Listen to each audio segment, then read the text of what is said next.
اپنے بارے میں کچھ سیکھیں. ہمارے حالات سارے ایلیمنٹس اپنی جگہ موجود ہیں کہ ریولیوشن 30 سال پہلے آ جانا چاہیے تھا. روز ہماری پولیٹیکل پارٹیز اپنے اپنے انداز سے خواہش بھی کرتی ہیں ریولیوشن تمہارے میں نہیں سمجھتا آئے گا, لیکن بغاوت ہو سکتی ہے, اور فرق ہے انقلاب اور بغاوت کے اندر. اور جب تمام ایلیمنٹس موجود ہیں, ایک تو اس پہ ایسی روشنی ڈالیے کہ وہ ایلیمنٹس کیا ہیں. دوسرا جو میری ہمیشہ کی بحث ہے جس پہ آپ نہیں مانی تھی, یہ انے پولے نہیں ہیں, ان کو سب پتہ ہے صحیح کیسے کرنا ہے. ماشاءاللہ آکسفورڈ, ییل, سٹینفورڈ, کیمبرج سے کم تو بات ہی نہیں ہوتی. بڑی بڑی تعلیمات تو پتہ نہیں صحیح کیسے کرنا ہے. دنیا دکھ نہیں رہی, صاف دکھ رہا ہے, بٹ نہیں کیا جاتا. تو دس کانٹ بی اے مسٹیک کہ جی وہ ہمیں پتہ نہیں تھا کرنا. پتہ سب ہے. اپنے دھندے دیکھیں, اربوں روپے کے کاروبار بن گئے, تو ملک کا کاروبار کیوں ڈوب گیا بھائی؟ کاروبار چلانا آپ کو خوب آتا ہے, اکانومی آپ سمجھتے ہیں, فائنانس آپ سمجھتے ہیں, بینک کا لون کھانا آپ سمجھتے ہیں, تو امریکہ کا لون کیوں نہیں کھاتے؟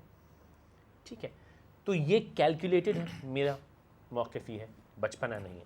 سو ویئر آر وی ہیڈنگ؟ دیکھیے میں آپ سے عرض کر دوں کہ آپ پچھلی کئی دہائیوں سے آپ دیکھیں تو پاکستان میں جتنی بھی حکومتیں آئیں ان کا فوکس یہ رہا کہ جو طاقتور طبقے ہیں, جو قومی دولت لوٹنے والے ہیں, جس میں وہ خود بھی شامل ہیں, مجھ جیسے لوگ, ٹھیک ہے, نہیں آپ تو تمام کرٹیسائز کرنے والے ہیں. اچھا ٹھیک ہے, اچھا جو کرٹیسائز وہ بھی سارے کرتے ہیں, کھاتے جاتے ہیں.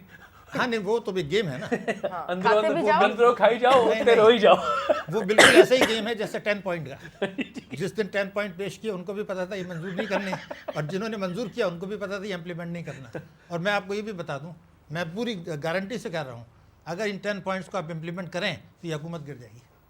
نہیں بچے گا کون؟ وہ وزیر اعظم صاحب نے کہا تھا نا سب کرپٹ لوگوں کو نکال دوں گا تو گورنمنٹ کون چلائے گا؟ پارلیمنٹ میں کیا رہ جائے گا. ٹھیک ہے نا, تو یہ ایشوز جو ہمارا مسئلہ جو ہے وہ یہ ہے کہ یہ جو ٹیکس چوری کر رہے ہیں ان کو بھی مراد دے دیں, اور اس کا سارا بوجھ جو ہے پاکستان کی معیشت پر اور 18 کروڑ عوام پہ ڈال دیں. پہلی تو یہ چیز ہے. دوسرا یہ تھا کہ اپنے آپ کو کمفرٹ زون میں رکھنے کے لیے IMF سے اور ورلڈ بینک سے قرضے لیں ان کی سیاسی شرائط پر جو کہ امپیریلسٹک پاورز دیتی ہیں. تیسرا جو مسئلہ اب جو 2.5 سال میں جو خرابی آئی وہ یہ آئی کہ وار اینڈ ٹیرر کے جو آپ کے لاسز ہیں وہ دگنے ہو گئے, اور چونکہ NRO انفیکٹڈ تھے تو انہوں نے اداروں میں جو سب سے بڑی تباہی آئی, یعنی یہ مثال ہے کہ ایک آدمی سے ایک کرپٹ آدمی کو نکالا گیا اور اس کو جیل بھیجا گیا, اور اس کے بعد اس کی جگہ جو آدمی لگایا گیا وہ بھی مجرم ہی تھا. تو اس کا مطلب یہ اس سے بڑا مجرم تھا وہ کورٹ خیال کرے گا, میرے خیال سے بڑا ہی تھا. ترقی ہو رہی ہے بالکل. تو اب یہ جو 300 ارب روپے پبلک سیکٹر میں چلے گئے لاسز, اور آپ کے جو ادارے ہیں وہ تباہ ہو گئے. پارلیمنٹ نے اپنا رول پلے نہیں کیا.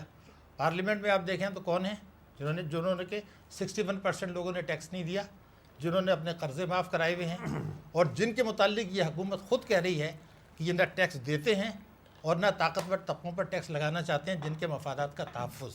تو اب نتیجہ کیا ہوا؟ 10 برسوں میں میرے حساب سے 10,000 ارب روپیہ غریب طبقے سے اور متوسط طبقے سے چلا گیا طاقتور طبقوں کی طرف, اور ان سے چھینا گیا نا, مختلف فلٹر آؤٹ ہوا. اگر آپ نے پالیسی غلط بنائی تو نکل گیا. آپ دیکھیے کہ پچھلے 10 برسوں میں 200 ارب روپیہ بینکوں نے معاف کر دیے. جن کے معاف کیے جو حکومت میں ہیں, جو پارلیمنٹ میں ہیں, جو وڈیرے ہیں, جو صنعت کار ہیں, ارد گرد ہیں, ہے نا. اچھا, اسی طریقے سے کھاتے جو تھے پروفٹ اینڈ لاس شیئرنگ میں تھے, انہوں نے وہ پروفٹ شیئر نہیں کیا. اسٹیٹ بینک تماشا دیکھتا رہا, اور 10 برسوں میں 1,000 ارب روپیہ انہوں نے لے لیا. اچھا یہ نادانی تو نہیں ہے نا؟ نہیں, یہ تو پالیسی کے تحت ہے نا, مطلب بالکل پالیسی, مطلب بڑے بڑے سر بیٹھ کے پلاننگ کرتے ہیں کہ کس طرح بائی ڈیزائن ہے, بائی ڈیزائن ہے. لیکن آپ دیکھیں, اور میں آپ کو بتا دوں 18 کروڑ کی آبادی کا ملک ہے, 25,000 بوروورس ہیں پاکستان کے جنہوں نے 2,520 ارب روپے لے لیے. 18 کروڑ میں 25,000, ویری گڈ. 25,000 لوگوں نے 2,520 ارب کے قرضے لیے, جو کہ بینکوں کے جو ٹوٹل قرضے ہیں اس کا 80% ہے. What a concentration. پھر آپ یہ دیکھیے کہ یہ جو ابھی آپ کے 34 ماہ گزرے ہیں, اس میں ہمارا جو بجٹ خسارہ ہو گیا ان 3 سالوں میں ہو جائے گا, وہ ہو جائے گا 2,820 ارب روپیہ, 2,820 ارب روپیہ. اس سے پہلے کے جو 3 سال تھے اس میں صرف 1,400 ارب تھا, اور ان 34 مہینے میں آپ کے جو ٹوٹل قرضے بڑھے ہیں 4,000 ارب روپیہ. اب میں یہ سوچتا ہوں کہ یہ جو 4,000 ارب روپے کے مزید قرضے بڑھ گئے اور اب ہو گئے یہ 10,700 ارب روپیہ, ان سے قوم کو کیا ملا؟ کوئی پروجیکٹس بن گئے یا بجٹ خسارات جو کہ کرپشن کی پیداوار ہے. تو یہ ساری چیزیں کی ہیں, تو نہ تعلیم کے لیے پیسہ ہے, نہ تعلیم کے لیے خرچ کرنے کے لیے پیسہ بچا, اور نہ ان کے جو ہے وہ پالیسی میں شامل ہے کہ اس میں دینا ہے. تعلیم کے لیے پیسہ تو ریز کیا جا سکتا ہے لیکن خدا نہ خواستہ تعلیم آگے تو گڑبڑ ہو جائے گی. ایک اور مصیبت آپ کھڑی کرانا چاہ رہے ہیں. تعلیم پڑھا دو لو بھائی تو نہیں, مگر یہ سوال یہ ہے کہ کیا یہ فیکٹ نہیں ہے کہ پر اسٹوڈنٹ ایجوکیشن ایکسپینڈیچر پاکستان کا افریقہ کے غریب ترین ملکوں سے کم ہے. نمبر ایک تو یہ سوال ہے. پر ایوریج اسٹوڈنٹ اپنے بچے کو تو سیٹ پڑھاتے ہیں جو پاکستان کے ہم تو ایوریج عوام کے جو بچے ہیں جو غریب خاندان کا بچہ ہے, مگر اس میں ایک اور کن لوگوں کی باتیں آپ کریے, ان کو فرق کیا پڑتا ہے؟ نہیں, مگر اس میں مسئلہ جو آ رہا ہے میں آپ کو بتا دوں کہ ہماری اس وقت کی جو سیاستدان ہیں, کبھی میں نے کئی دفعہ سوال کیا لوگوں سے, وہ جواب نہیں دیتے مجھے.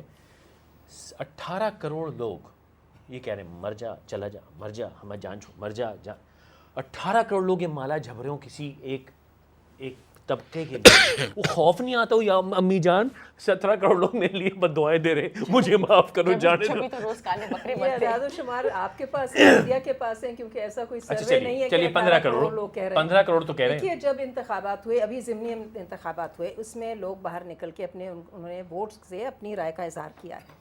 جتنے ضمنی انتخابات ہوئے ان کے نتائج آپ کے سامنے ہیں, کیونکہ پیپلز پارٹی کے جو نمائندے تھے وہ جیت کے واپس آئے ہیں بھاری تعداد. اچھا, یہ وہی اسٹیٹ بینک والی رپورٹ ہے کہ گنتی of loans and the quality of loans. بات میرے خیال میں ایک دوسرے لیول پر کرنی چاہیے, لیکن آپ کی قطع کلامی میں جی بسم اللہ, کیونکہ شاہد امین صاحب سے آپ نے سوال پوچھا تھا, میں عرض کرنا چاہ رہی تھی کہ دیکھیے پاکستان کی جو صورتحال ہے وہ سب کے سامنے ہے. بے روزگاری بھی ہے, غربت ہے, کھانے پینے کی اشیاء کی قیمتیں بہت چڑھ چکی ہیں. ابھی پیٹرول کی قیمتوں پر اتنی سخت لوگوں نے احتجاج کیا, اور ظاہر ہے ہر شخص ہر گھرانے میں اس کا اثر ہوتا ہے.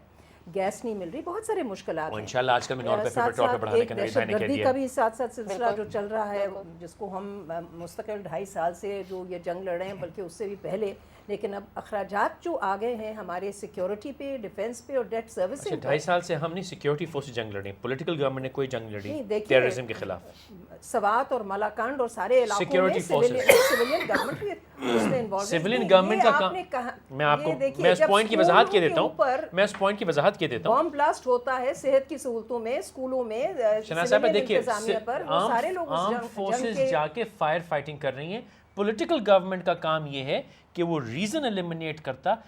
Ministries of education and health اور جو پلٹن پوری بیٹھی ہے منسٹری, وہ تو چل رہی ہے.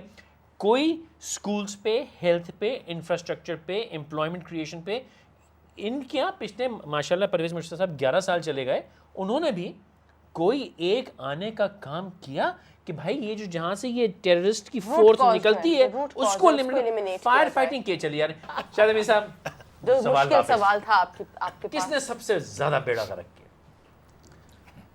دیکھیے میری اپنی رائے جو ہے شاید اوروں سے مختلف ہے.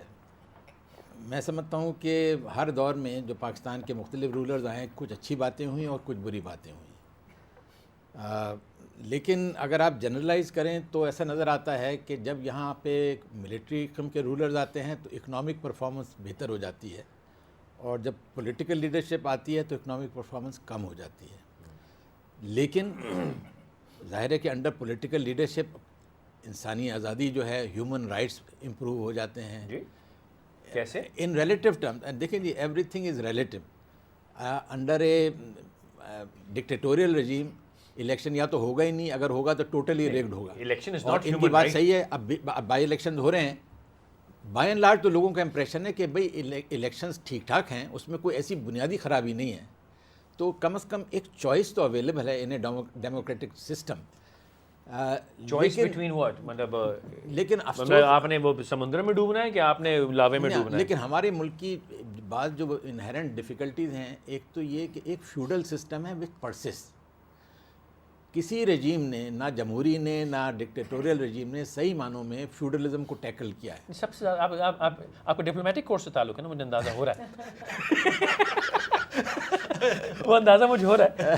اچھا, اس کے لیے یہ پیدائشی اللہ کی دین ہوتی ہے, اس کے لیے اسکول وغیرہ ہوتا ہے؟ نہیں دیکھیں, وہ مسئلہ یہ ہے کہ جو اللہ کی دین ہے, یہ کچھ سیکھا ہے. فیوڈل جو ہیں وہ آپ کے پولیٹیکل سسٹم میں if not dominant at least بہت امپورٹنٹ فیکٹر رہتے ہیں. اچھا, سب سے زیادہ تباہی کا بیج کس نے بویا؟ کس زمانے میں بویا, کس دہائی میں بویا دیکھیں گیا؟ جی میرا جنرل ضیاء الحق نے بویا نہیں، جس دیکھیے، کی آج تک ہم بھگت رہے اچھا ہیں. دیکھیے، میں آپ کو بتاؤں. دیکھیے وہ بڑا میں آپ پولیٹیکل کو اسٹیٹمنٹ ہے بتاؤں. کیونکہ پھر یہ سوال آ جائے گا کہ جنرل ضیاء الحق آئے کیوں تھے, اچھا دیکھیے ان کو کھلا گراؤنڈ ملا کس سے تھا؟ پھر آپ مجھے غلط جگہ لے جائیں. نہیں، اچھا ایسے دیکھیے آسانی سے کھلا I'll ground go نہیں back to بنتا. this question. فنڈامنٹلزم کے آگے سب سے پہلے گھٹنے کس نے Since you ٹیکے are تھے؟ so specific, I'll come back. جی میرے خیال میں ذوالفقار علی بھٹو نے نیشنلائزیشن کر کے ملک کو بہت نقصان پہنچایا, irreparable, آج تک بہت ہم نہیں سخت نکلے اس نقصان سے. پہنچائے. وہ ان کی غلطی تھی. بعد میں بے نظیر نے اس کو ایک لحاظ سے انڈو کرنے کی کوشش کی. ضیاء الحق کے پیریڈ میں ہم یہ کہہ سکتے ہیں کہ انہوں نے پاکستان کو نیوکلیئر بام دیا جو آپ کی سیکیورٹی کی بنیاد ہے. صحیح ہے کہ ذوالفقار علی بھٹو نے وہ پروگرام شروع کیا تھا, لیکن بنانے کا کریڈٹ آپ کو ضیاء الحق کو دینا پڑے گا, کیونکہ یہ اگر آپ ڈاکٹر عبدالقدیر کے انٹرویوز دیکھیں 1979 سے 84 کے درمیان نیوکلیئر بام بنایا گیا ہے. جی پرویز مشرف کے پیریڈ میں اکنامک پرفارمنس میری نظر میں تو اچھی تھی, لیکن وہی والی بات ہے اس ملک میں کہ اگر ان میں ایک اچھائی ہے تو دوسری برائی آ گئی. تو somewhere you have to find a way reduce the evils and improve the positives. اور میرے خیال میں ایک قومی کنسنسس اب ڈیولپ ہو چکا ہے کہ آپ کو جمہوری نظام پہ قائم رہنا ہے. جو اس کی خرابیاں ہیں over a period of time ختم کی جائیں گی. نہیں, اس کی اس وجہ میں یہ نا نہیں ہے. امیدی کے آپ کی سوالوں سے یہ کچھ پہلو نکلتا ہے کہ کچھ فیوچر میں کوئی امید ہے ہی نہیں. نہیں, میرے خیال میں امید ہے, اس قوم میں صلاحیت ہے. اچھا, وہ ڈیموکریٹک سسٹم کی پرسسٹنس کی جو بات ہو رہی ہے وہ اس لیے نہیں کہ ڈیموکریٹک سسٹم کو ایوالو کرنا ہے, وہ اس لیے کہ ان کو بھی پورے 5 سال کرنے دو تاکہ پی ایم ایل کیو والا حشر ہو جائے.